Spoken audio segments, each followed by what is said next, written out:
بسم الله الرحمن الرحيم بسم الله الرحمن الرحيم. السلام عليكم ورحمة الله وبركاته. إن الحمد لله نحمده ونستعينه ونستغفره ونتوب إليه ونعوذ بالله من شرور أنفسنا ومن سيئات أعمالنا من يهده الله فلا مضل له ومن يضلل فلا هادي له وأشهد أن لا إله إلا الله وحده لا شريك له وأشهد أن محمدا عبده ورسوله لا نبي بعده يا أيها الذين آمنوا اتقوا الله حق تقاته ولا تموتن إلا وأنتم مسلمون فإن أصدق الحديث كتاب الله وخير الهدى هدى محمد صلى الله عليه وسلم وشر الأمور محدثاتها وكل محدثة بدعة وكل بدعة ضلالة وكل ضلالة في النار. Hadirin dan hadirat yang dirahmati oleh Allah Subhanahu wa taala. Alhamdulillah Allah mempertemukan kita kembali di majelis yang insyaallah diberkahi oleh Allah Subhanahu wa taala di rumah Allah, tempat yang sangat dicintai oleh Allah Subhanahu wa taala dalam rangka mempelajari tauhid kepada Allah Subhanahu wa taala. Salawat dan salam tercurahkan selalu kepada junjungan kita Nabi Muhammad sallallahu alaihi wasallam dan juga kepada keluarganya serta seluruh sahabat beliau tanpa terkecuali. Kita masih pada bab yang keempat, bab al-khauf minasyirk, bab tentang rasa takut kepada kesyirikan. Dan pada pertemuan lalu kita telah menjelaskan tentang jenis-jenis kesyirikan. Al-muallif penulis yaitu Syekh Muhammad bin Abdul Wahhab rahimahullahu taala membawakan beberapa dalil yang menunjukkan bahwasanya kita harus takut dengan namanya kesyirikan. Adapun dalil yang pertama yaitu firman Allah Subhanahu wa taala, "Innallaha la yaghfiru ay yushraka bih wa yaghfiru ma duna dzalika liman yasha."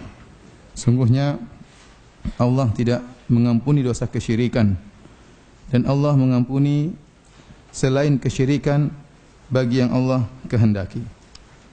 Ini dalil, ya, kata Allah, "Innallaha la yaghfiru ay yushraka bih." Allah tidak mengampuni dosa kesyirikan dan Allah mengampuni dosa selain kesyirikan. Artinya jika seorang meninggal dalam kondisi musyrik, syirik kepada Allah, maka mustahil dia akan diampuni oleh Allah Subhanahu wa taala. Adapun dosa-dosa yang lain masih mungkin untuk diampuni. Kalau ada orang meninggal dunia dalam kondisi mencuri, dalam kondisi merampok, atau ditembak orang meninggal dunia, lagi durhaka kepada orang tuanya meninggal dunia, dia akan terancam dengan neraka jahanam, tetapi masih mungkin diampuni. Masih mungkin diampuni. Adapun kalau seorang meninggal dalam kondisi musyrik, maka tidak akan diampuni. Orang yang melakukan kesyirikan, ya, dia akan terjerumus dalam 3 musibah. Ya. Musibah yang pertama, ya, seorang terjerumus dalam syirik akbar, dia akan terjerumus dalam 3 musibah. Musibah yang pertama, bahwasanya seluruh amalan yang dia kerjakan selama ini akan gugur. Allah Subhanahu wa taala berfirman, "La in asyrakta la yahbatanna 'amaluka wa la takunanna minal khasirin." Dalam surat Az-Zumar, kata Allah Subhanahu wa taala, "Wa laqad uhiya ilaika wa ilal ladzina min qablik." Sungguh telah diwahyukan kepada engkau wahai Muhammad dan juga diwahyukan pada nabi-nabi sebelummu. La in asyrakta, kalau engkau berbuat syirik, la yahbatanna 'amalakum. La yahbatanna 'amaluka. La yahbatanna 'amaluka wa la takunanna minal khasirin. Kata Allah, sungguh-sungguh benar-benar akan gugur amalanmu dan engkau sungguh-sungguh akan termasuk orang yang merugi, ya. Dan Nabi Muhammad SAW tidak akan melakukan kesyirikan. Tetapi Allah menjelaskan, seandainya engkau Muhammad, orang yang sangat mulia ini, melakukan kesyirikan, maka sungguh-sungguh benar-benar seluruh pahalamu akan gugur, ya. Dan meskipun Rasulullah SAW tidak melakukan kesyirikan, tapi Allah menggambarkan seandainya Rasulullah melakukan kesyirikan, maka demikianlah hukumnya. Maka bagaimana lagi dengan selain Nabi Muhammad SAW? Oleh karena jika ada seorang beramal soleh selama 30 tahun, bertakwa kepada Allah, berhaji, berumrah, kemudian di akhir hayatnya dia pun berbuat syirik kepada Allah, percaya sama dukun misalnya, atau menyembelih kepada selain Allah Subhanahu wa taala, atau meminta kepada kuburan, penghuni kubur, mohon berdoa kepada penghuni kubur, ya. Kemudian dia meninggal dunia, maka seluruh amalan dia tidak ada manfaatnya, akan gugur seluruhnya, akan gugur seluruhnya. Taib. Hadirin hadirat yang dirahmati oleh Allah Subhanahu wa taala, timbul pertanyaan, bagaimana jika seorang melakukan syirik akbar, dia beramal 30 tahun, kemudian dia terjerumus dalam syirik akbar seperti menyembelih kepada selain Allah, percaya kepada dukun, kemudian berdoa kepada selain Allah Subhanahu wa taala. Kemudian dia berbuat syirik selama setahun. Kemudian tahun berikutnya dia bertobat. Apakah amalan jadi gugur atau tidak? Paham pertanyaan atau tidak? Paham ya? Jadi ada orang melakukan amal soleh 30 tahun. Salat, beribadah, bayar zakat, puasa, haji dan macam-macamnya. Kemudian setahun dia sering bolak-balik ke dukun. Percaya sama apa? Dukun. Syirik besar atau tidak? Syirik besar. Taib. Setelah itu dia bertobat kepada Allah Subhanahu wa taala. Oh, dia tahu pergi ke dukun syirik. Dia bertobat kepada Allah. Tatkala dia bertobat, apakah amalannya jadi gugur atau tidak? Ada khilaf di kalangan para ulama. Sebagian ulama berpendapat jika orang melakukan syirik akbar otomatis gugur. Otomatis apa? Gugur. Mau dia bertobat atau tidak urusan dia. Kalau dia bertobat ulangi lagi dari nol. Kembali lagi apa dari nol. Kenapa? Dia sudah berbuat kesyirikan dan gugur. Karena Allah mengatakan kalau kau berbuat syirik akan gugur amalanmu. Kapan dia terjerumus dalam syirik akbar seluruh amalannya gugur. Pendapat yang kedua, bahwasanya yang dimaksud oleh Allah jika kau berbuat kesyirikan amalanmu akan gugur, yaitu kalau kau berbuat kesyirikan dan kau meninggal dalam kondisi musyrik baru gugur. Kalau tidak meninggal dalam kondisi musyrik kau bertobat setelah itu amalanmu akan kembali lagi. Dalilnya apa? Dalilnya dalam surat Al-Baqarah, dalam surat Al-Maidah ya. Dalam surat apa itu?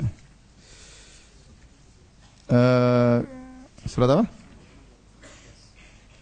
Enggak. Dalam surat yang lain Allah mengatakan, ya, fayamut wa huwa kafir. Barang siapa yang meninggal kemudian dalam kondisi kafir, maka itulah orang-orang yang akan gugur amalannya. Ya benar ya. Kata Allah Subhanahu wa taala benar, ayat Al-Baqarah 217, "Wa may yartadid minkum an dinihi fayamut wa huwa kafir." Maka kemudian meninggal dalam kondisi kafir, faulaika habitat a'maluhum fid dunya wal akhirah. Maka mereka itulah orang-orang yang gugur amalannya di dunia maupun di akhirat. Jadi disyaratkan amalan seorang gugur kalau dia meninggal dalam kondisi musyrik. Jadi ini pendapat lebih kuat dan ini pendapat lebih rahmat bagi kaum muslimin ya. Oleh karenanya ya, secara kias pun lebih kuat. Karena sebagaimana pernah saya sebutkan tentang kisah Hakim bin Hizam. Ya, Hakim bin Hizam, dia waktu di zaman jahiliyah adalah orang yang sangat dermawan. Bahkan dia pernah membebaskan budak-budak, 100 budak kalau tidak salah dia bebaskan, merdekakan. Kemudian dia pernah berinfak 100 ekor onta waktu di zaman jahiliyah. Kemudian dia masuk Islam. Waktu dia masuk Islam maka dia bertanya kepada Nabi SAW, "Ya Rasulullah, bagaimana dengan amalan saya waktu saya masih di zaman jahiliyah? Saya pernah begini. Sekarang saya masuk Islam. Bagaimana amalan saya dahulu?" Maka kata Nabi SAW, "Aslamta ala ma aslafta minal khair ya Hakim." Kata Nabi, kau masuk Islam dengan membawa seluruh amalanmu tatkala kau masih kafir. Jadi ini adalah karunia dari Allah Subhanahu wa taala. Jadi kalau ada orang baik waktu zaman jahiliyah, waktu masih musyrik, ya, baik, kemudian dia masuk Islam, maka seluruh kebaikannya akan dicatat oleh Allah Subhanahu wa taala. Ya. Nah, sekarang orang ini waktu dia melakukan, sebelum dia pergi ke dukun 30 tahun, dia muslim atau bukan? Muslim. Kemudian dia melakukan apa? Kesyirikan. Kemudian dia taubat. Maka amalan dia lebih utama untuk kembali, untuk diterima oleh Allah Subhanahu wa taala. Sementara Hakim bin Hizam waktu melakukan amal soleh dalam kondisi apa? Kafir. Itu pun waktu dia masuk Islam diterima apa? Amalannya. Bagaimana lagi jika orang yang melakukannya tatkala dalam kondisi muslim. Jadi ini pendapat yang lebih kuat insyaallah taala.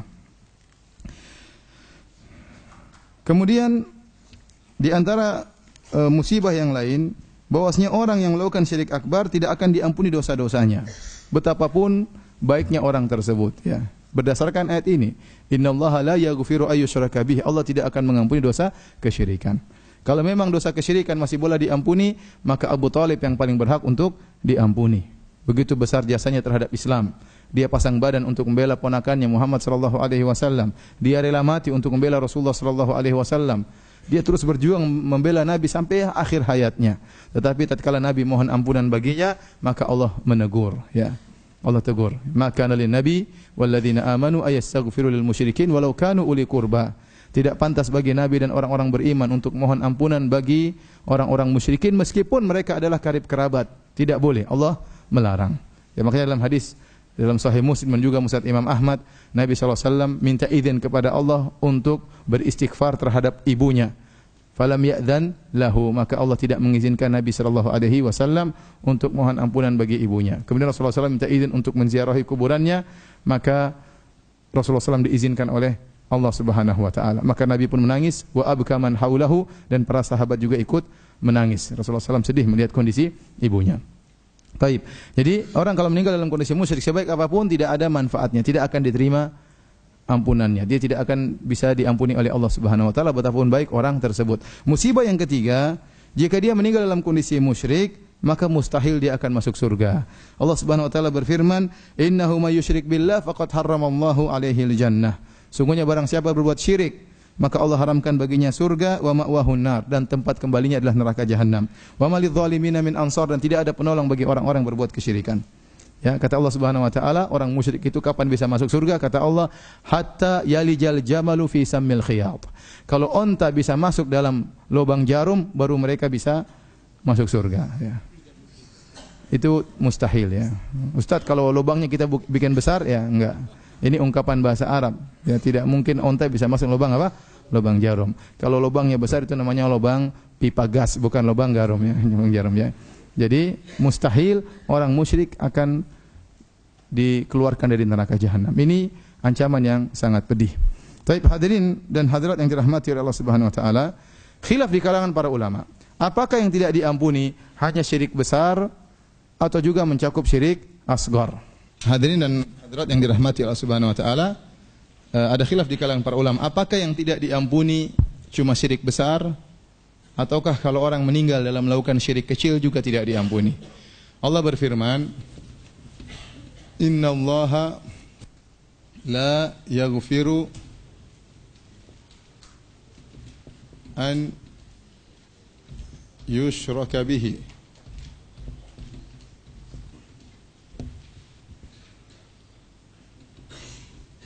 wa yaghfiru ma duna dzalika liman yasha'u." Jadi sungguhnya Allah tidak mengampuni dosa kesyirikan dan Allah mengampuni dosa selain apa? Kesyirikan, ya. Orang yang melakukan dosa selain kesyirikan mungkin bisa diampuni dengan syarat Allah berkehendak. Jadi seluruh dosa besar, al-kabair, ya, kullu kabiratin tahta masyiatillah. Ya. Seluruh dosa besar di bawah kehendak Allah Subhanahu wa taala. Kalau orang meninggal dalam kondisi berzina, apa kita bilang dia pasti masuk neraka? Jawabannya belum tentu. Bisa jadi Allah masukkan dalam neraka, bisa jadi Allah ampunkan dosa-dosanya. Kenapa? Dia meninggal bukan dalam kondisi apa? Musyrik. Seperti saya katakan tadi, orang meninggal dalam kondisi merampok, lagi merampok ditembak sama polisi, kemudian meninggal. Apa kita bilang dia matinya su'ul khatimah? Iya, matinya mati buruk. Terancam dengan neraka. Apakah pasti dia masuk neraka? Jawabannya belum tentu. Kenapa? Karena dia tidak melakukan kesyirikan. Tauhid nilainya sangat tinggi. Terserah Allah Subhanahu wa taala. Jika Allah berkehendak, Allah ampuni dia. Jika Allah berkehendak, Allah tidak ampuni, masukkan dalam neraka jahanam. Dan ini semuanya membantah pendapat siapa? Khawarij dan Mu'tazilah. Kalau Khawarij berpendapat orang melakukan dosa besar kafir, ya atau tidak? Neraka jahanam. Kalau Mu'tazilah pendapatnya apa? Di manzilah baina manzilatain, di tengah-tengah, tidak kafir, tidak juga apa? Mukmin, tapi di akhirat di mana? Di neraka. Sama, kekal di neraka. Jadi ayat ini membantah Mu'tazilah dan juga membantah Khawarij. Pembahasan kita sekarang, apakah dosa besar dan syirik besar dan syirik kecil juga tidak diampuni? Sebagian ulama berpendapat ayat ini umum, mencakup syirik besar dan syirik kecil. Kenapa? Karena al-yushraka bihi ini, ya, bisa diambil masdarnya. Karena ini an masdariyah, ini namanya an al-masdariyah. Al-masdariyah, sehingga dia mentakwil fi'il ini, fi'il mudhari' menjadi masdar. Kalau kita takdirkan jadinya begini. Isyrakan bihi. Nah, isyrakan bihi ini adalah nakirah nakirah dalam tanda petik atau tanwin. Dan kita punya kaedah kalau ada isim nakirah datang dalam konteks penafian maka memberikan faedah keumuman. Ini sering saya ulang-ulang. Saya sudah berapa kali ulang kaedah ini? Lupa ya. Ya, jadi setiap isim nakirah tanwin, makanya antum belajar bahasa Arab ya. Yang enggak tahu bahasa Arab cuma bengong ya. Salah sendiri ya. Jadi kalau isim nakirah tanwin datang dalam konteks penafian ini la penafian, la nafi. Ya, an-nafi ya. Ya, konteks penafian maka memberikan faedah keumuman. Kalau kita artikan sungguhnya Allah tidak mengampuni dosa syirik apapun. Karena ini umum, maka mencakup apa? Syirik besar dan syirik apa? Syirik kecil. Ini pendapat sebagian ulama. Kalau syirik besar tidak diampuni, jelas kekal dalam neraka. Apa? Kekal di neraka. Nah, kalau syirik kecil tidak diampuni maksudnya apa? Seorang meninggal dalam kondisi riya, belum sempat bertobat, meninggal. Umroh lagi riya, ingin dipuji atau kena jantungan di Mekah, meninggal dunia. Iya, dia umrohnya riya, ya. Lagi selfie teh. Jadi bagaimana maksudnya syirik kecil tidak diampuni? Maka maksudnya ada dua kemungkinan. Dua kemungkinan. Pertama, pasti diazab. Tapi azabnya tidak akan kekal karena syirik kecil bukan membuat orang apa? Murtad, ya. Atau pasti diletakkan di daun timbangan keburukan atau dosa. Paham? Kalau dosa selain syirik kecil masih mungkin diampuni, kan kita bilang tadi. Seluruh dosa masih mungkin apa? Diampuni. Tetapi kalau syirik kecil menurut pendapat sebagian ulama juga sama-sama tidak mungkin diampuni. Nah, tidak diampuni maksudnya apa? Ada dua. Pasti diadab, tapi bukan kekal karena syirik kecil bukan dosa yang mengekalkan membuat orang murtad. Diazab sesuai dengan kadar apa? Syiriknya. Paham kadar dosanya. Yang kedua, tidak diazab tapi dia harus diletakkan di timbangan keburukan. Kalau diletakkan di timbangan keburukan dia tidak akan jatuh kecuali harus pahala yang besar juga supaya bisa mengeimbangi apa? Syirik ini. Paham? Yang penting dia tidak diampuni. Paham atau tidak? Ini agak berat. Mau diulangi? Hah? Diulangi? Orang Bekasi ya, kita ulangi. Kita ulangi. Allah berfirman, saya syarah ulangi dua kali nih. Sungguhnya Allah tidak mengampuni dosa apa?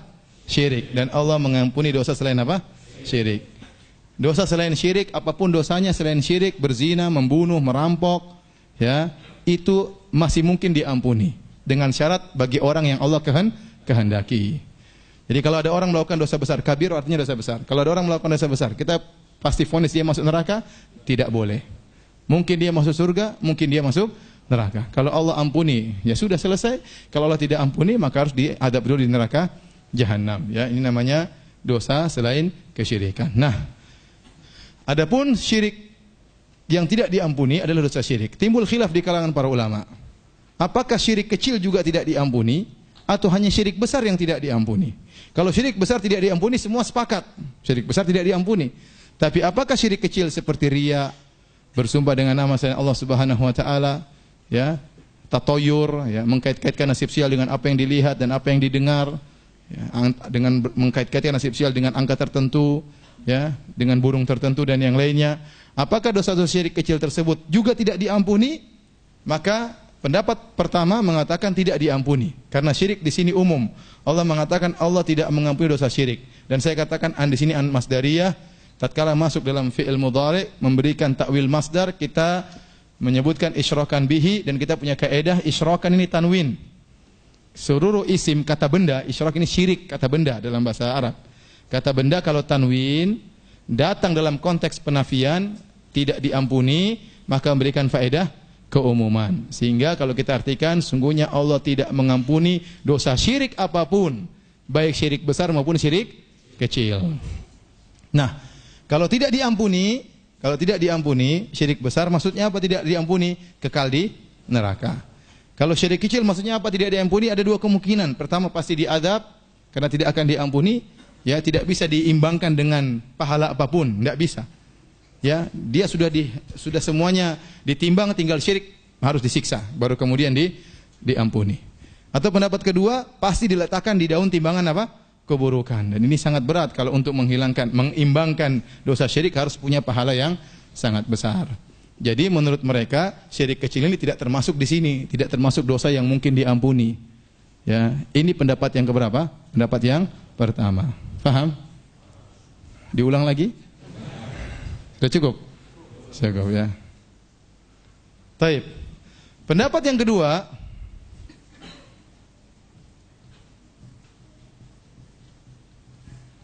kedua, yang tidak diampuni hanya syirik akbar, syirik besar. Hanya syirik besar yang tidak diampuni. Dan ini pendapat yang lebih kuat, dan ini pendapat jumhur ulama. Seluruh ahli tafsir yang saya baca, baik Ibnu Jarir At-Tabari, baik Ibnu Katsir, baik yang mufassirin sekarang seperti Muhammad Al-Amin Shinqiti, ya, semuanya membawakan ayat ini kepada syirik besar. Yang tidak diampuni hanya syirik apa? Syirik besar. Dalilnya apa? Dalilnya banyak. Yang pertama dalilnya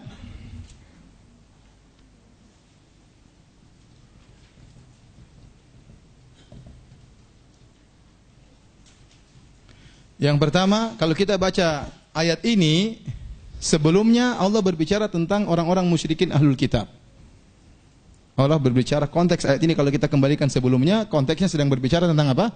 Orang-orang musyrikin syirik akbar. Jadi konteks ayat berkaitan dengan apa? Berkaitan dengan pelaku syirik besar. Nah, yang kedua di antara dalilnya, ya, tidak ada lafal syirik dalam Al-Quran. Tidak ada lafal syirik dalam Al-Quran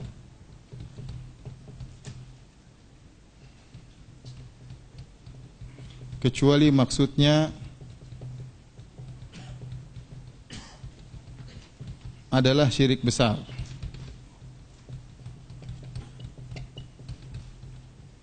Semua ayat seperti firman Allah Subhanahu wa taala, innahu may yusyrik billah faqad harramallahu alaihi jannah. Barang siapa berbuat syirik, maksudnya syirik besar, maka Allah akan haramkan surga baginya, ya. Dan seluruh ayat-ayat berkaitan dengan syirik, ya.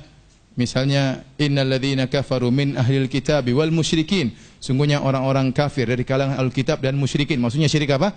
Syirik akbar. Semua lafal syirik dalam Al-Qur'an maksudnya syirik besar. Yang khilaf cuma ayat ini aja. Kalau gitu kita membawakan kebiasaan Al-Quran. Kebiasaan Al-Quran tatkala menyebut syirik, maksudnya syirik apa? Syirik besar. Dan Allah sedang berbicara tentang konteks terhadap pelaku syirik besar. Allah tidak sedang berbicara tentang pelaku syirik apa? Syirik kecil. Sehingga kita membawakan ayat ini juga kepada makna syirik besar. Paham? Kemudian yang ketiga, dalilnya ayat tersebut di akhir ayat, kata Allah Subhanahu wa taala, "Wa may yusyrik faqad iftara itsman 'azima." Innallaha la yaghfiru ay yushraka bihi wa yaghfiru ma duna dzalika liman yasha. Wa may yusyrik faqad iftara itsman 'azima. Kata Allah, sungguhnya Allah tidak mengampuni dosa kesyirikan, dan Allah mengampuni dosa selain kesyirikan. Barang siapa yang melakukan kesyirikan, maka dia telah melakukan kedustaan yang besar. Dan tidak disifati dengan kedustaan yang besar kecuali syirik apa? Akbar. Ayat ini ada dua dalam surat An-Nisa. Ayat yang lainnya, innallaha la yaghfiru ay yushraka bihi wa yaghfiru ma duna dzalika liman yasha wa may yusyrik faqad dhalla dhalalan ba'ida. Barang siapa yang berbuat kesyirikan, maka dia telah sesat dengan sesat yang jauh. Ini maksudnya syirik apa? Syirik akbar. Kalau antum melakukan riya, apakah dikatakan sesat sejauh-jauhnya? Kan enggak, ya. Paham? Itu pelaku syirik apa? Syirik akbar. Jadi akhir ayat menunjukkan itu syirik apa? Syirik akbar. Paham? Karena kalau syirik kecil tidak diampuni mengerikan, ikhwan. Saya ingin pendapat ini lemah. Saya ingin melemahkan pendapat apa? Ini. Karena kalau syirik kecil tidak diampuni, sangat mengerikan. Sangat mengerikan. Dalil yang keempat, yaitu saya sebutkan dalam buku tentang hadis Ibnu Umar kalau tidak salah ya. Jadi ada seorang sahabat mengatakan kami dahulu ya memastikan pelaku dosa besar di neraka Jahannam. Kami dahulu memastikan pelaku dosa besar di neraka Jahannam. Ada orang pelaku dosa besar kami vonis. Sampai Allah turunkan ayat ini, Allah tegur. Kata Allah, wa yaghfiru ma duna dzalika liman yasha. Sehingga kami pun tidak berani memvonis pelaku dosa besar dalam apa? Neraka. Yang kami berani vonis cuma yang melakukan syirik akbar. Jadi kalau ada orang melakukan zina, dulu sahabat mengatakan jangan dimohon ampun buat orang ini. Para sahabat dahulu tidak berani mohon ampunan bagi pelaku dosa besar yang meninggal dalam melakukan dosa besar. Sampai turun ayat ini. Oh, ternyata ayat ini menjelaskan orang selain syirik masih bisa diampuni, maka mereka mohon ampunan. Nah, kita sepakat kalau ada orang meninggal dalam kondisi riya, kita boleh doain dia atau tidak? Boleh. Paham? Boleh. Berarti riya termasuk dalam kategori ini, maduna dzalik. Selain syirik, bukan termasuk kategori apa?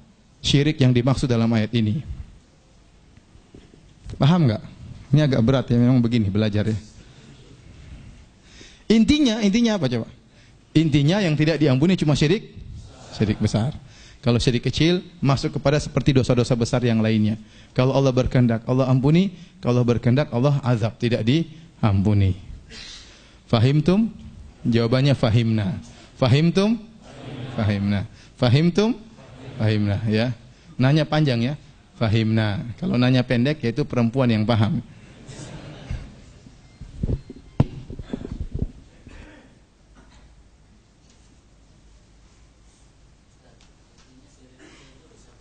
Ya, syirik kecil dosa besar. Syirik kecil dosa besar, enggak ada khilaf. Karena syirik kecil itu mengancam orang di neraka Jahannam. Dan di antara definisi dosa besar, setiap dosa yang diancam dengan neraka secara khusus maka itu dosa besar. Itu di antara definisi dosa besar. Di antara definisi dosa besar adalah dosa yang diancam dengan hukum had tertentu, seperti zina, seperti mencuri, ya, merampok, ya.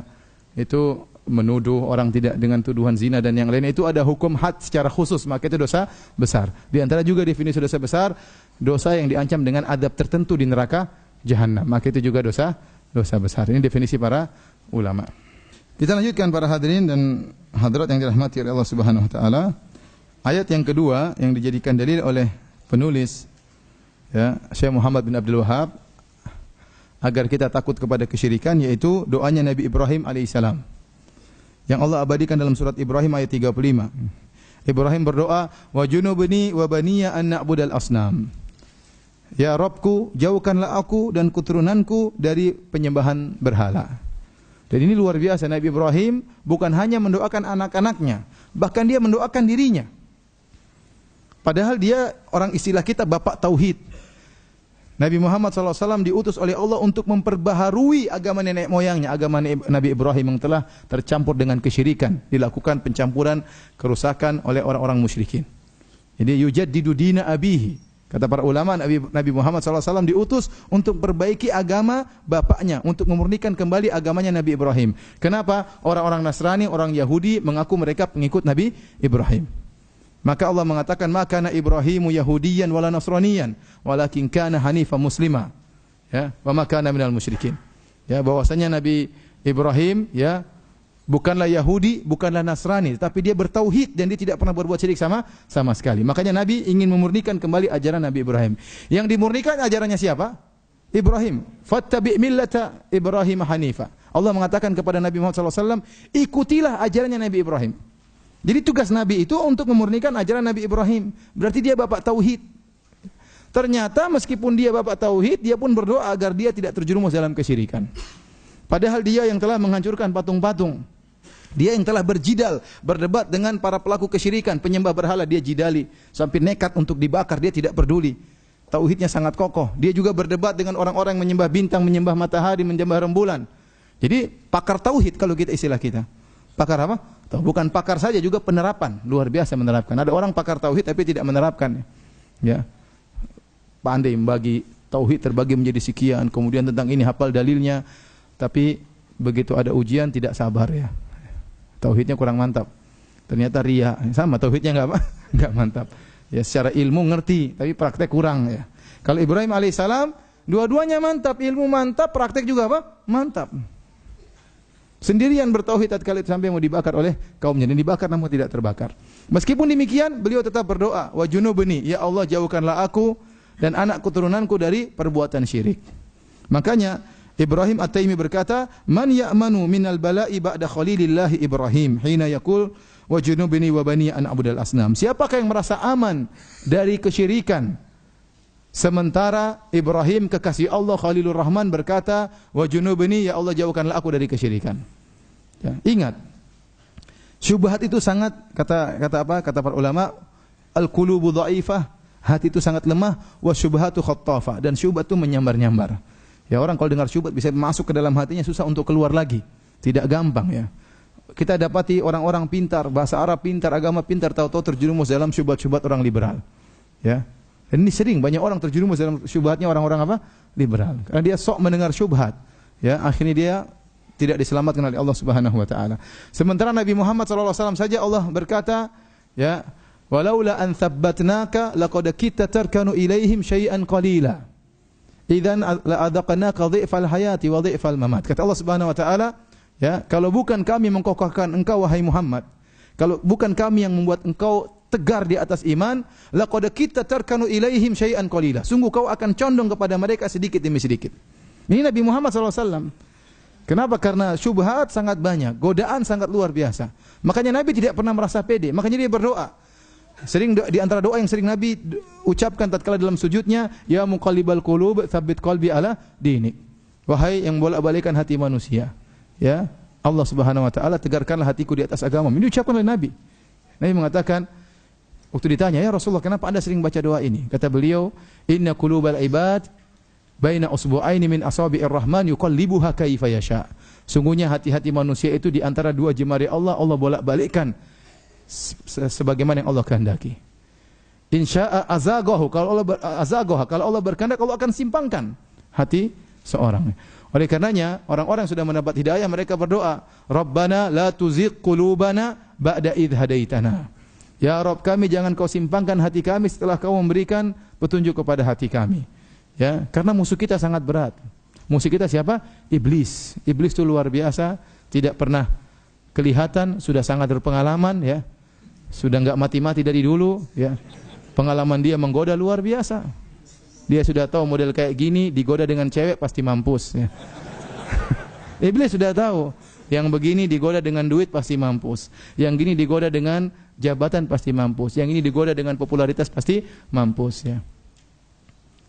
Iblis tahu karena dia minta untuk ditunda kematiannya. Dia minta, Rabbi fa'anzirni ila yaumi yub'atsun. Ya Rabbku, tangguhkanlah aku untuk sampai hari kiamat. Untuk apa? La aghwiyannahum ajma'in. Saya akan goda seluruh anak Adam seluruhnya. Ya Allah kasih izin, silakan goda. Jadi antum semua ini target, enggak ada yang antum target, ustaz juga target semuanya. Jadi iblis punya cara sendiri dan punya pasukan sendiri ya.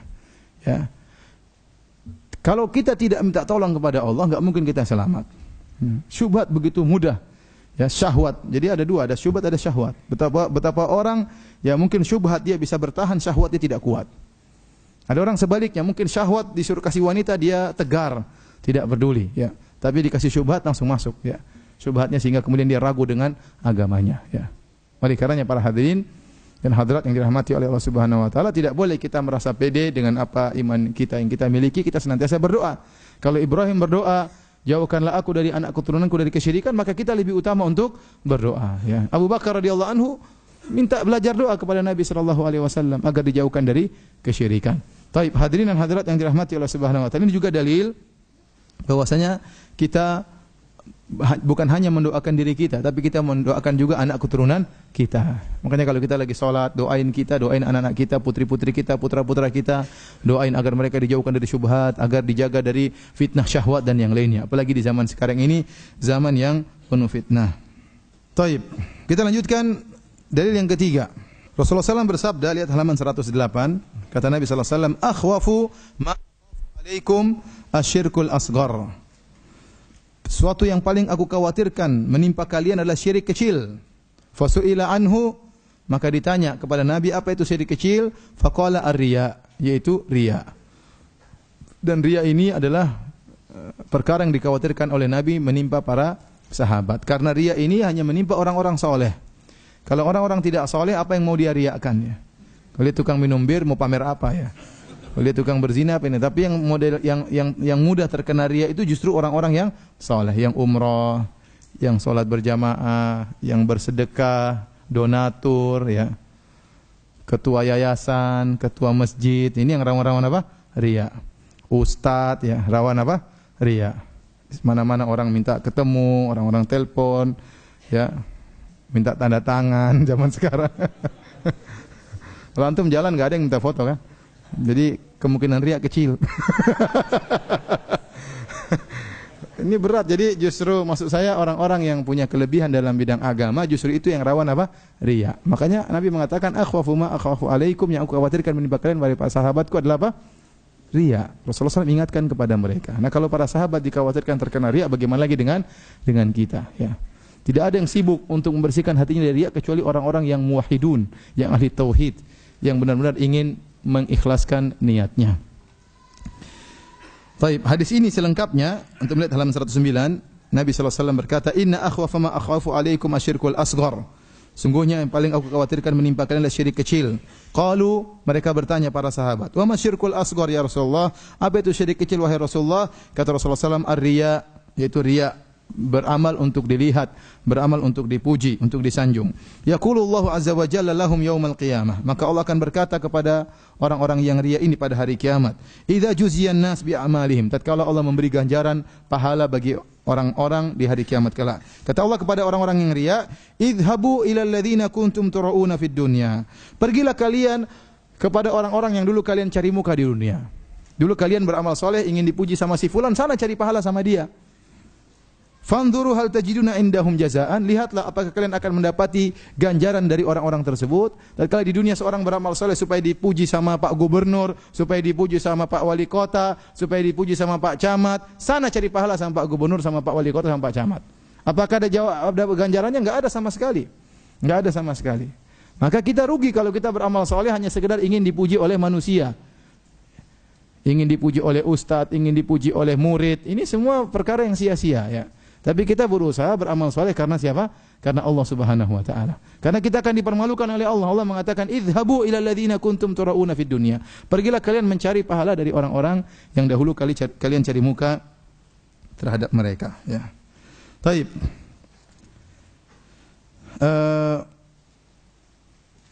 Sekarang kita membahas tentang perbedaan antara syirik besar dengan syirik kecil.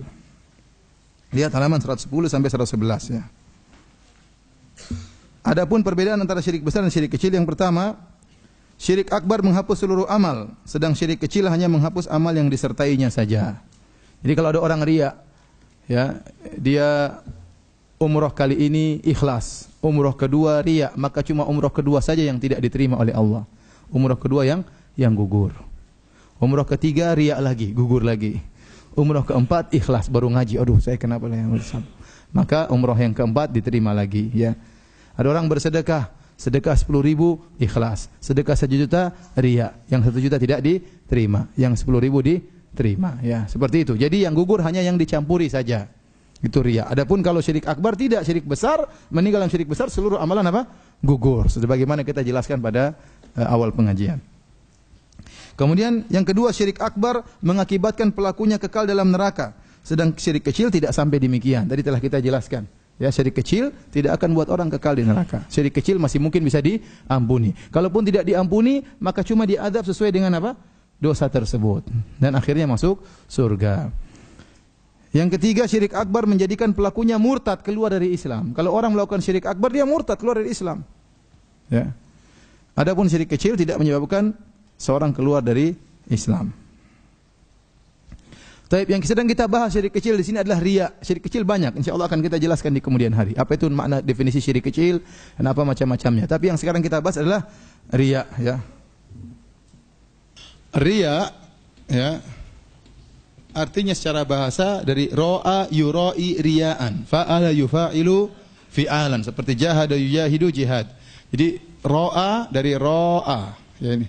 Ro'a artinya memperlihatkan. Biar dilihat orang. Ya, menunjukkan, memamerkan, ya. Ini namanya ro'a, memperlihatkan, riya, memperlihatkan amalan. Temannya sum'ah, sum'ah artinya memperdengarkan. Sama saja ingin diketahui, intinya menunjukkan untuk diketahui. Dalam satu hadis Rasulullah SAW mengatakan, ya, ala ukhbirukum bima huwa akhwafu alaikum min fitnatil masjid dajjal, maukah aku kabarkan kepada kalian tentang dosa yang lebih parah atau fitnah yang lebih aku khawatirkan daripada fitnah dajjal. Kata para sahabat, tentu ya Rasulullah. Fitnah apakah itu? Kata Rasulullah, asyirkul khafi, syirik yang samar. Kemudian Rasulullah SAW mencontohkan tentang riya. Yakumur rajulu, seorang berdiri, fayusolli, kemudian dia salat, fayuzayyina salatahu, dia bagus-baguskan salatnya, lima yara min nadhri rajulin ilaihi, karena dilihat orang ada sedang lihat dia salat, maka dia bagus-baguskan salatnya. Kalau enggak ada orang dia salat cepat sekali. Tapi karena ada orang dia salat apa? Panjang-panjangkan supaya dipuji. Sampai ada seorang ahli tafsir menyebutkan kisah ada seorang makan puji. Mati pujian, ya. Jadi dia salat. Begitu dia salat, ada orang ngobrol di samping. Dua orang, orang itu rajin sholat loh. Dia senang dengar, rupanya dia lagi muji saya gitu. Lagi muji. Tapi setelah itu dia diam aja. Padahal dia juga sering puasa. Dia bilang, saya juga sering puasa loh. Karena dia ingin dipuji, ya. Oleh karenanya namanya riya itu apa? Memperlihatkan, memamerkan, memperdengarkan. Sum'ah, memperdengarkan. Nah, riya ada dua. Namanya riya al-munafiqin. Riyanya orang-orang munafik. Yang satunya riya al-mu'minin. Riyanya orang-orang munafik, ini riya berkaitan dengan asluddin, berkaitan dengan pokok agama, tentang keislamannya. Dia masuk Islam itu riya saja. Ini riyanya orang munafik, karena Allah menyebutkan orang munafik riya, ya. Yura'unan nas. Kata Allah Subhanahu wa taala, mereka itu orang-orang munafik hanya riya. Ya. Wa idza qamu ila sholati qamu kusala. Kata Allah, orang-orang munafik itu kalau salatnya malas-malasan. Kenapa? Yura'unan nas, karena mereka riya. Wala yadhkuruna Allah illa qalila. Dan mereka tidak mengingat Allah kecuali cuma sedikit. Jadi orang munafik juga mereka salat, mereka juga berzikir cuma sedikit, tapi malas kalau salat. Makanya athqalus shalawat alal munafiqin, salat yang paling berat bagi orang munafik, salat subuh dan salat apa? Isya. Salat subuh, salat isya. Kenapa mereka malas? Karena tidak kelihatan. Sudah gelap. Ini menunjukkan orang munafik salat berjamaah loh. Bukan nanti saja salat berjamaah. Orang munafik di zaman Nabi salat berjamaah enggak? Salat berjamaah, tapi salat jamaahnya kapan? Zuhur mereka datang salat berjamaah. Salat asar mereka juga salat berjamaah. Maghrib juga karena baru-baru remang, mereka salat berjamaah. Isya enggak muncul, enggak datang, enggak ketahuan. Subuh enggak datang, enggak ketahuan. Tapi mereka berusaha datang. Makanya dia mengatakan yang paling berat bagi orang munafik, artinya mereka akan datang, tapi berat. Ya. Kenapa? Karena mereka riya, ingin dilihat. Kalau datang salat Isya apa faedahnya? Enggak ada yang lihat. Zaman dulu kan gelap, ya. Mending saya enggak usah salat. Jadi tujuannya, ya, saya antum juga kalau gitu ikut pengajian berusaha bukan untuk dicari ustaz, bukan untuk dipuji ustaz, tidak. Antum datang ya, nanti duduk paling depan ustaz biar ustaz lihat. Jangan juga. Saya tidak tuduh orang depan ini riya, enggak. Saya juga enggak hafalin mereka siapa, saya enggak hafal. Kalau ketemu di jalan saya enggak kenal, ya. Tapi maksud saya benar-benar bukan untuk cari pujian dari ustaz, bukan, ya. Karena itu namanya riya, tapi karena ingin kita ada penuntut ilmu duduk paling depan, catat paling depan, bagus, ya. Bukan karena riya. Jadi mereka ini orang munafik, riyanya berkaitan dengan apa? Berkaitan dengan pokok agama. Berkaitan dengan pokok agama, yaitu Islamnya. Dalam kurung Islamnya. Ya. Jadi memang mereka menunjukkan mereka Islam, ternyata mereka bukan Islam. Makanya orang munafik lebih parah daripada orang-orang kafir. Ya, kata Allah, innal munafiqina fid darkil asfali minan nar. Orang-orang munafik di neraka paling bawah. Kenapa? Mereka mengumpulkan dua dosa. Dosa kekufuran dan dosa membohongi. Paham? Yukhadi'una Allah. Mereka ingin menipu Allah. Mereka ingin menipu kaum muslimin. Mereka mengumpulkan dua dosa, dosa kekufuran dan dosa membohongi. Orang kafir asli enggak, mereka menunjukkan mereka kafir. Dosa mereka satu, orang munafik dosanya berapa? Dua, ya. Riya munafik ini senantiasa amalan mereka riya, selalu riya. Jadi Perbedaannya berkaitan dengan pokok agama Islam. Yang kedua, selalu riya. Amalan mereka semuanya riya dan selalu riya. Karena memang mereka hanya ingin selamat supaya dipuji oleh Nabi Muhammad, supaya dipuji oleh para sahabat. Adapun riaknya kaum mukminin, riaknya kita-kita ini, ya, riak yang dikhawatirkan oleh Nabi kepada para sahabat bukan berkaitan dengan Islam, tetapi berkaitan dengan yang lainnya. Ya. Jadi berbeda dengan riaknya munafikin. Jadi kalau riaknya kita tidak berkaitan dengan Islam kita. Yang kedua, tidak selalu riya. Kadang-kadang riya. Sering riya. Kalau orang munafik selalu riya, paham? Itu bedanya ya. Ini riaknya munafikin, ini riaknya siapa? Riaknya ente-ente ini. Riaknya kita-kita, paham? Ya. Hadirin hadirat yang dirahmati oleh Allah Subhanahu wa taala. Kita lanjutkan pengajian kita. Kita membahas tentang masalah riya.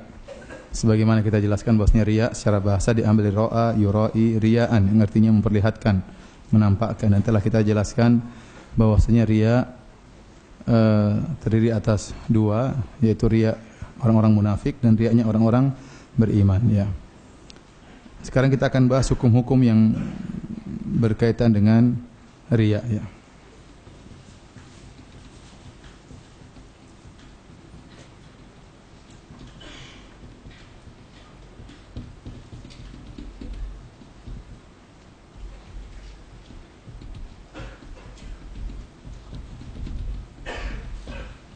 Bagaimana hukum amal soleh jika terkena riya? Maka ada beberapa kondisi. Yang pertama, riya muncul sebelum amal, sebelum beramal.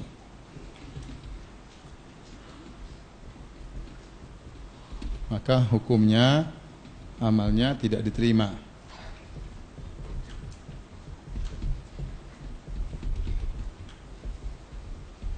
Karena dibangun di atas riya, jelas tidak diterima. Yang kedua, riya muncul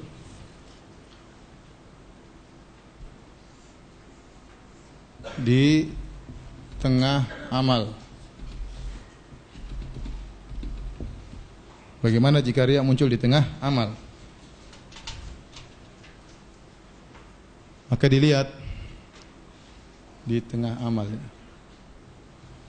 Maka dilihat, kata Syekh Utsaimin rahimahullahu taala, dilihat kalau ternyata amalnya terpisah-pisah, amalnya terpisah-pisah, maka yang tidak terkena riya selamat.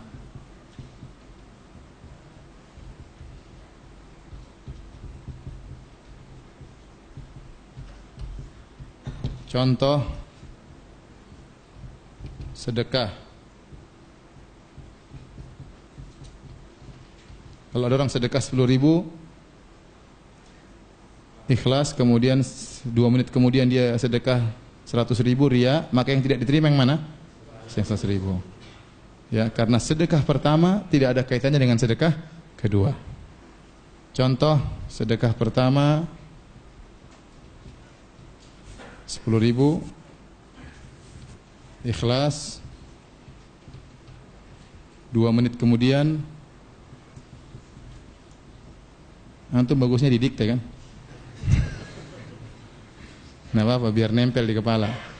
Sedekah 100.000 riya, ya, maka yang pertama diterima.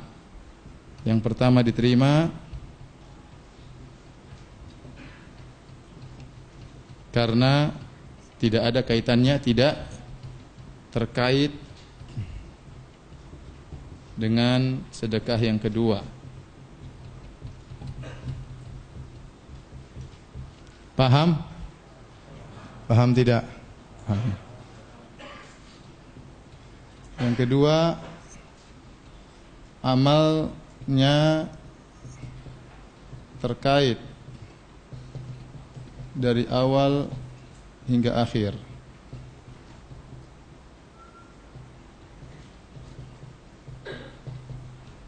contoh salat terkait antara rakaat pertama sampai rakaat terakhir. Ada orang salat rakaat pertama ikhlas.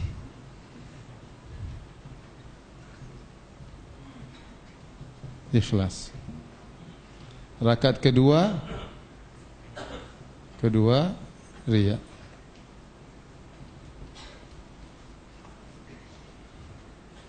Rakaat kedua riya. Rakaat pertama dengan rakaat kedua ada kaitannya enggak? Ada kaitannya. Kalau orang sholat kemudian dia kentut rakaat kedua, batal enggak sholatnya? Dia wudu, dia ulangi lagi dari awal apa langsung rakaat kedua dia mulai dari awal? Paham? Karena rakaat pertama, kedua sampai rakaat terakhir berkaitan. Paham? Kedua ikhlas. Kok bisa Ustaz? Ya bisa aja. Dia rakaat pertama ikhlas, tahu-tahu rakaat kedua ada makmum dia oh ini suaranya gubernur. Maka dia pun riya waktu itu ya. Dia baca surat yang panjang ya. Ya harusnya surat Qul a'udzu birabbin nas dia ganti dengan surat Al-Baqarah ya misalnya. Supaya dipuji oleh apa? Pak Gubernur. Contohnya ya. Nah, ini ada beberapa kondisi juga ya. Kondisi pertama dia tolak dan berhasil.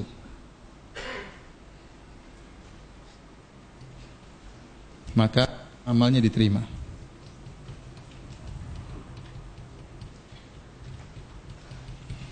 Ya, saya kok riya ya. Gubernur siapa sih? Orang biasa aja kok.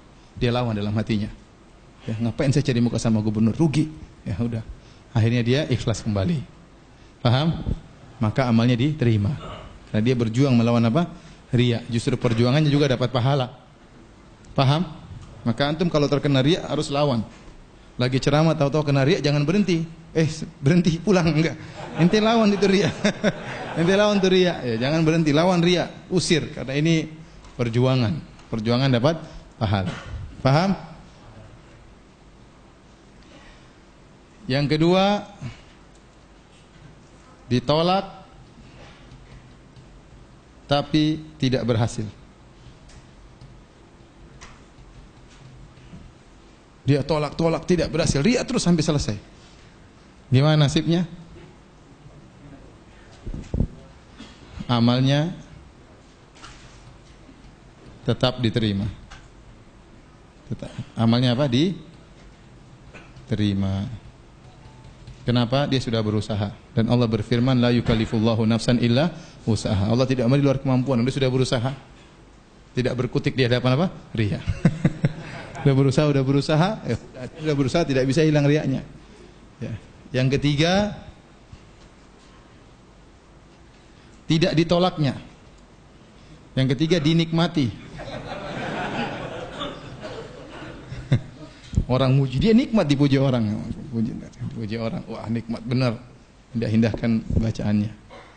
Ini kurang jelas ya. Dinikmati kurang jelas ya. Yang ketiga dinikmati. Bagaimana hukumnya? Dinikmati sampai selesai. Ditolak atau diterima amalnya? Antum kok kenceng sekali pendapatnya. Kita cari pendapat-pendapat yang mudah ya ikhwan. Jangan cari pendapat-pendapat yang kenceng.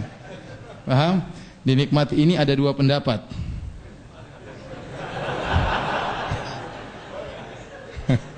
Pendapat. Ada yang mengatakan apa? Diterima. Ada yang mengatakan ditolak.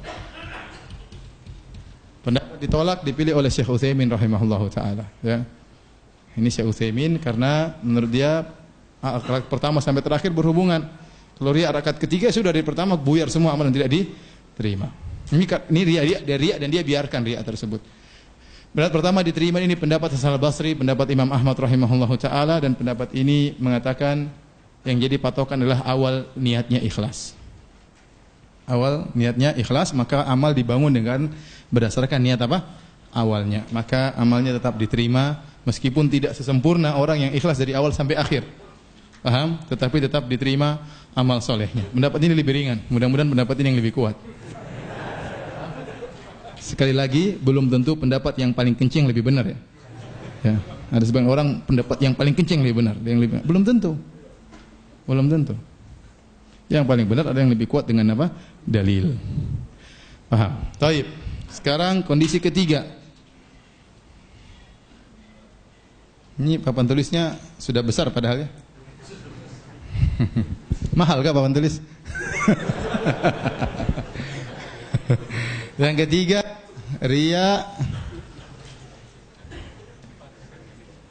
Nanti foto ya. Nanti kirim ke panitia. Saya juga nggak punya catatannya masalahnya. Benar, saya juga nggak punya catatan.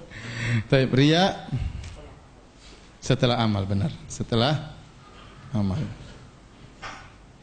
Bagaimana nasibnya kalau riya muncul setelah amal? Dia umroh, dia haji di padang Arafah, dia berdoa kepada Allah, ikhlas benar-benar.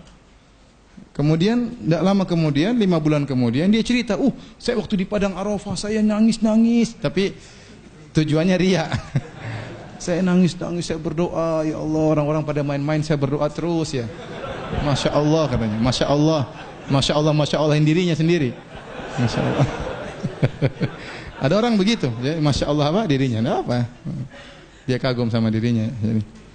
Jadi dia apa namanya?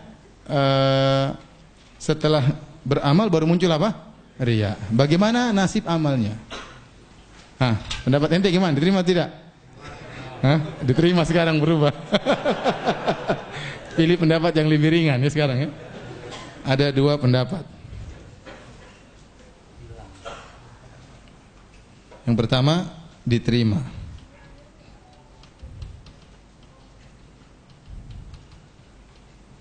Kenapa? Karena satu, amalnya tidak tercampur riya.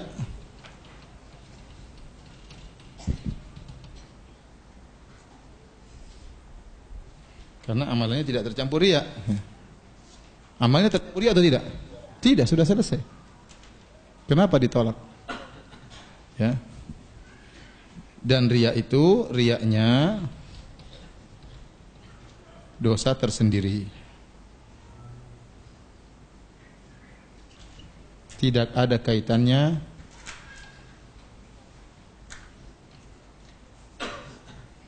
dengan amal solehnya.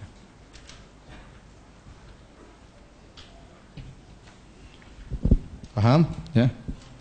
Amalnya tidak tercampur dengan apa? Ya, dan riyanya itu dosa tersendiri, tidak ada kaitannya dengan apa? Amal soleh. Pendapat yang kedua ditolak.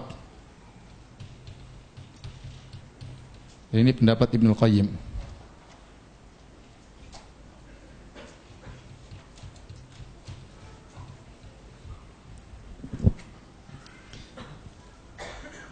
Kenapa ditolak? Ya, karena dia amal meskipun jadi kata Ibnul Qayyim, amal bisa gugur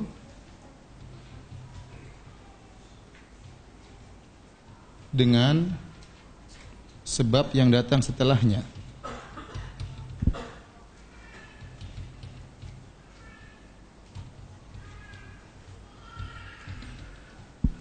Meskipun sebabnya datang setelahnya. Contohnya seperti firman Allah Subhanahu wa taala, "Ya ayyuhalladzina amanu la tubtilu shadaqatikum bil manni wal adha kalladzi yunfiqu malahu ria'an nas." Kata Allah, wahai orang-orang yang beriman, janganlah kalian batalkan sedekah kalian bil manni wal adha. Bil man artinya nyebut-nyebut, wal adha mengganggu orang yang menyebut-nyebut sehingga apa? Sampai ke telinga orang yang dibantu atau langsung menyakiti orang yang dibantu. Saya sudah bantu kamu, kamu enggak tahu diri. Saya dulu bantu kamu. Ini menyakiti orang yang dibantu. Kalau menyakiti seperti itu, maka amalan gugur. Padahal sebelumnya dia ikhlas. Sebelumnya dia apa? Dia ikhlas. Ya. Jadi ada amalan yang sudah diterima oleh Allah jadi gugur gara-gara apa? Diungkit-ungkit sehingga menyakiti hati orang yang dibantu. Contoh lagi, jihad bisa gugur, ada dalam satu riwayat ya. Aisyah kalau tidak salah, saya lupa riwayatnya, mengatakan sampaikan kepada si fulan ribanya itu bisa menggugurkan pahala jihadnya. Paham? Jadi ada amalan kemaksiatan yang bisa menggugurkan apa? Amal soleh sebelumnya. Contoh lagi seperti firman Allah Subhanahu wa taala, ya ayyuhalladzina amanu la tuqaddimu baina yadayillahi wa rasulihi. Ya. la tarfa'u aswatakum fawqa sautin nabi wa la tajharu lahu bil qawli ka jahri ba'dikum li ba'din an tahbata a'malukum wa antum la tash'urun. Kata Allah dalam surat Al-Hujurat, wahai orang beriman, jangan kalian angkat suara kalian di atas suara Nabi, dan jangan kalian mengeraskan suara kalian di atas suara Nabi. Bisa jadi amalan kalian gugur sementara kalian tidak sadar. Ini contoh-contoh amalan yang bisa gugur gara-gara amalan yang lain, gara-gara dosa. Kata Ibnu Qayyim, di antaranya riya, amalan diterima tadinya, gara-gara ada riya muncul belakangan, amalan tersebut jadi ditolak, gugur. Paham? Pendapat mana yang lebih kuat? Ente mau protes Ibnu Qayyim? Pendapat mana yang kuat? Mengerikan pendapat Ibnu Qayyim. Paham? Allah alam bisawab. Kalau saya senangnya yang ini. Senangnya ini. Tapi pendapat Ibnu Qayyim juga kuat, rahimahullahu taala. Taib, sudah difoto? Udah ya?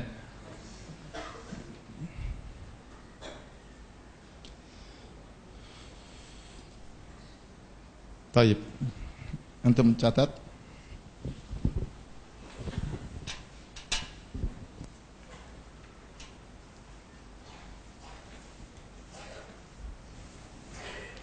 Pembahasan terakhir tentang riya. Ustaz, bagaimana kalau kita sudah terlanjur riya, sekarang bertobat Ustaz? Apakah amalan yang kita riakan dulu bisa kembali lagi? Ustaz, saya bangun masjid 1 miliar Ustaz, saya riya waktu itu Ustaz, saya sadar baru ngaji, ternyata saya riya dulu Ustaz. Sekarang kalau saya bertobat, kembali lagi gak 1 miliar tadi pahalanya? Tidak apa-apa Ustaz, gak mesti 1 miliar, yang penting 200 jutanya dapat pahala Ustaz. Meskipun 800 jutanya hilang, tidak apa-apa Ustaz. Gimana? Insya Allah diterima. Kita semua juga ingin diterima, tapi kita bicara hukum syar'i, ya, diterima atau tidak. Maka ada khilaf di kalangan para ulama. Ada 2 pendapat, ya. Bagaimana hukum orang bertobat dari riya? Dan betapa banyak kita sering terjerumus dalam riya, ya. Terjerumus riya tatkala salat, riya tatkala baca Quran, riya tatkala berdakwah, riya tatkala isi pengajian, riya tatkala menjadi panitia pengajian, riya tatkala jadi DKM. Banyak orang mudah terjerumus dalam riya. Ya, kita berusaha lawan riya tersebut. Kalau kita terjerumus, kita bertobat kepada Allah Subhanahu wa taala. Nah, apa kalau kita bertobat, maka amalan kita akan kembali? Ada khilaf di kalangan para ulama, ada yang mengatakan tidak akan kembali, dan ini pendapat Ibnu Qayyim rahimahullahu taala.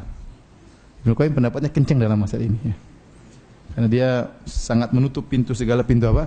Riya. Kenapa? Karena memang tidak kembali, asalnya amal tersebut tidak ada riya, tidak ada amalan itu.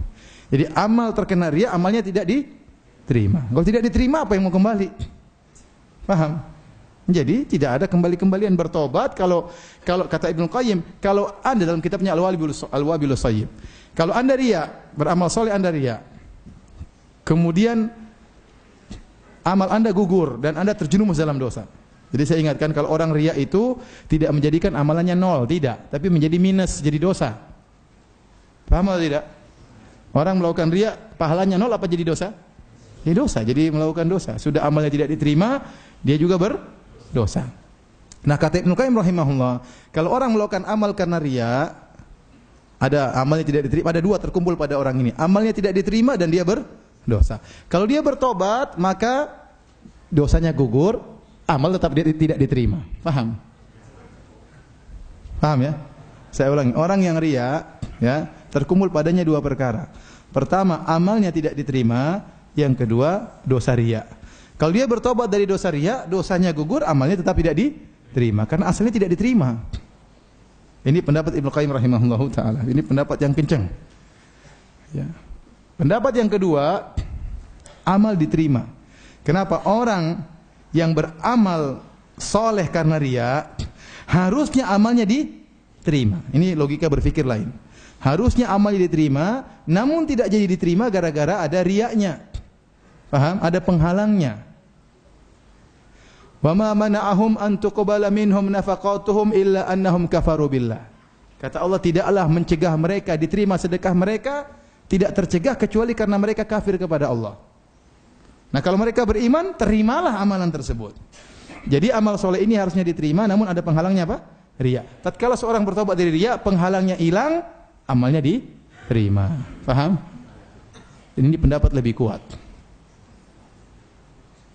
Oleh karena tadi sudah kita jelaskan, orang-orang kafir yang masuk Islam, amalnya diterima atau tidak?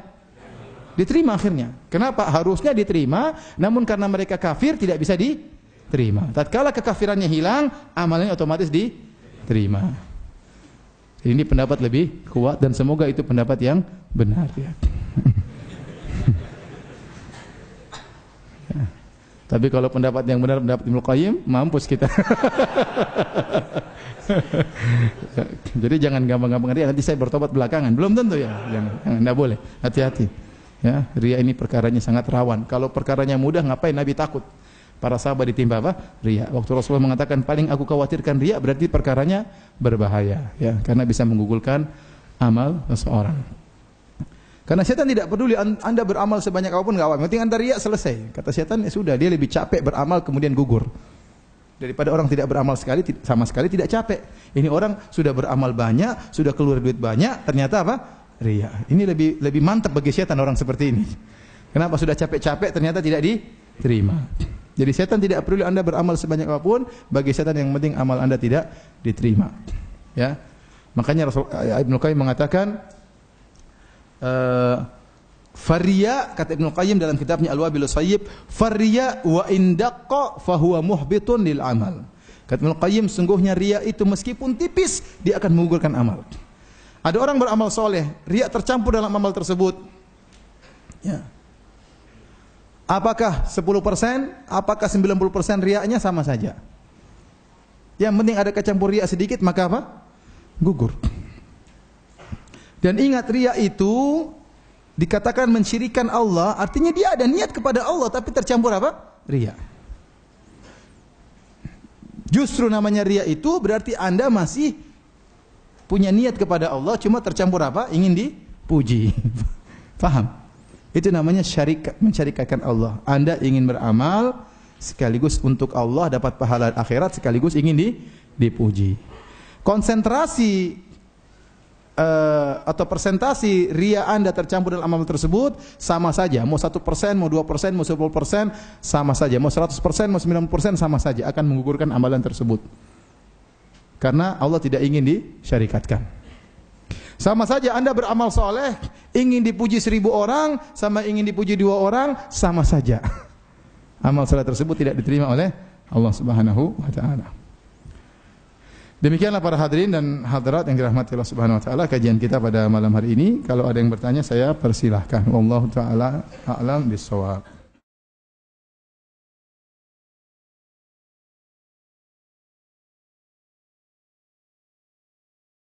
Saya mau bertanya, jenis taubat seperti apa yang harus dilakukan oleh seorang yang dahulunya telah melakukan kesyirikan, syirik akbar? Apakah ada ketentuan khusus mengenai jenis taubatnya? Jawabannya tidak ada. Seorang bertobat taubatan nasuha kepada Allah Subhanahu wa Ta'ala, ya, memenuhi persyaratan taubat. Yang pertama, meninggalkan kesyirikan tersebut. Yang kedua, menyesali perbuatan tersebut. Yang ketiga, bertekad untuk tidak mengulanginya kembali, memperbarui syahadatnya la ilaha illallah. Karena orang yang terjerumus dalam syirik akbar, dia telah keluar dari Islam, ya. Jadi dia bertobat kepada Allah dan tidak perlu mengulanginya lagi, ya, dan taubatnya diterima oleh Allah Subhanahu wa Ta'ala. Dan kalau seorang sudah pernah melakukan syirik akbar, maka hendaknya dia memperbanyak amal soleh, memperbanyak amal soleh. Ibnu Katsir rahimahullah menyebutkan suatu kisah. Dia katakan sanadnya hasan. Ada seorang wanita belajar ilmu sihir. Ilmu sihir adalah kesyirikan. Kemudian dia bertobat. Setelah dia bisa praktek sihir, maka dia sadar dia telah keluar imannya, telah murtad. Maka dia pun ingin bertobat, dia pergi ke kota Madinah mencari Nabi SAW untuk bertanya bagaimana bertobat. Tapi ternyata Nabi SAW sudah meninggal dunia.